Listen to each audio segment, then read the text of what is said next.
एक समय की बात है। एक राज्य में एक प्रतापी राजा राज करता था। एक दिन उसके दरबार में एक विदेशी आगंतुक आया और उसने राजा को एक सुंदर पत्थर उपहार स्वरूप प्रदान किया। राजा वह पत्थर देख बहुत प्रसन्न हुआ। उसने उस पत्थर से भगवान विष्णु की प्रतिमा का निर्माण कर उसे राज्य के मंदिर में स्थापित करने का निर्णय लिया और प्रतिमा निर्माण का कार्य राज्य के महामंत्री को सौंप दिया। महामंत्री गांव के सर्वश्रेष्ठ मूर्तिकार के पास गया और उसे पत्थर देते हुए बोला, महाराज, मंदिर में भगवान विष्णु की प्रतिमा स्थापित करना चाहते हैं। 7 दिवस के भीतर इस पत्थर से भगवान विष्णु की प्रतिमा तैयार कर राजमहल पहुंचा देना। इसके लिए तुम्हें 50 स्वर्ण मुद्राएं दी जाएंगी।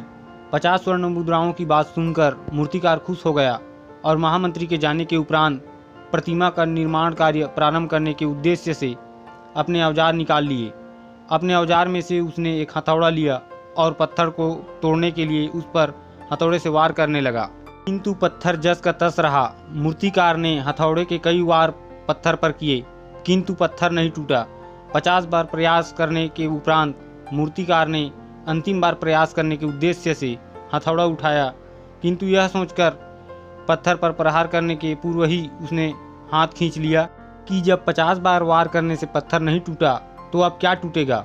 वह पत्थर लेकर वापस महामंत्री के पास गया और उसे यह कहकर वापस कर आया कि इस पत्थर को तोड़ना नामुमकिन है, इसलिए इससे भगवान विष्णु की प्रतिमा नहीं बन सकती। महामंत्री को राजा का आदेश हर स्थिति में पूर्ण करना था, इसलिए उसने भगवान विष्णु की प्रतिमा निर्मित करने का कार्य गांव के एक साधारण से मूर्तिकार को सौंप दिया। पत्थर लेकर मूर्तिकार ने महामंत्री के सामने ही उस पर हथौड़े से प्रहार किया और वह पत्थर एक ही बार में टूट गया। पत्थर टूटने के बाद मूर्तिकार प्रतिमा बनाने में जुट गया। इधर महामंत्री सोचने लगा कि काश पहले मूर्तिकार ने एक अंतिम प्रयास और किया होता तो सफल हो गया होता और 50 स्वर्ण मुद्राओं का हकदार बनता।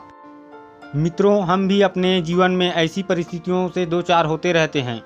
कई बार किसी कार्य को करने के पूर्व या किसी समस्या के सामने आने पर उसका निराकरण करने के पूर्व ही हमारा आत्मविश्वास डगमगा जाता है और हम प्रयास किए बिना ही हार मान लेते हैं।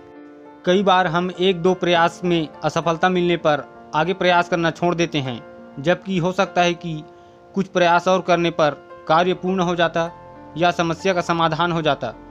यदि जीवन में सफलता प्राप्त करनी है तो बार बार असफल होने पर भी तब तक प्रयास करना नहीं छोड़ना चाहिए जब तक सफलता नहीं मिल जाती।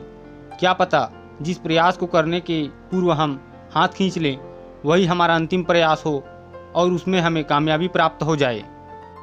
तो दोस्तों, वीडियो को एक लाइक और चैनल को सब्सक्राइब कर लो यार, ताकि आप मेरी आने वाली हर वीडियो की नोटिफिकेशन आपको मिलती रहे। मिलते हैं अगले वीडियो में। धन्यवाद।